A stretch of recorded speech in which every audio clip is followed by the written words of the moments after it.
I'm here to just give you a few hints on how to propagate your plants in case you want to participate in our fall plant swap. The first thing to know is to start small. If this is your first time propagating plants, don't start with a woody plant. Start with something that's a little bit easier. So I've got a variety of different plants out here to show you. The second thing to remind you is that it's best to sterilize whatever tools you're going to use. You can either use bleach or you can use rubbing alcohol. I'm using a little bit of rubbing alcohol because it won't corrode the tools as much.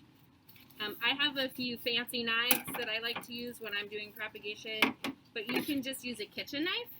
You can use razor blade, and I have just some regular garden clippers here.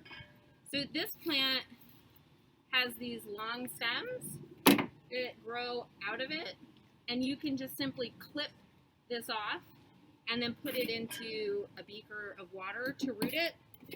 If you have a plant that has stems like that, this plant behind me has a stem like that as well, and it's just growing out from the main part of the plant. This one actually has little roots along the way, which means it's much more likely to be successful. So I just simply cut it off, and then I can stick that into my beaker of water, and in a couple of days or a couple of weeks there will be more roots produced on that plant.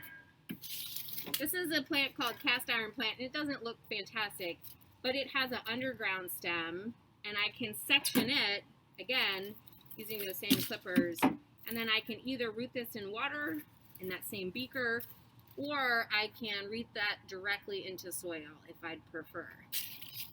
Here's another plant that has stems that are coming off to the side. And I just want to make sure that when I cut off the branch, I have several leaf attachment sites. They're called nodes. I want to make sure I have several nodes. But don't leave the leaves underwater. So if they're going to end up underwater, just pull the leaves off, and it'll make it more likely that your plant will root properly. Spider plants are always really easy to propagate. They produce these little stems that come off to the side. And these are little baby plants that are on here, and they actually have little roots on them. You can just pull that right off and stick it into the soil. That's how we actually grew this one. It's just an individual off of a stolon from another plant. And then there are plants like these, where there's a bunch of stems kind of clustered together in the center. You can dig this out of the soil and separate those clusters. Sometimes you'll have to cut through using your clippers or a kitchen knife in order to section them off, but then you can put those directly into soil and bring those. We're going to do a second video using some succulent plants so that you can learn how to cultivate those as well. Thanks so much. Good luck.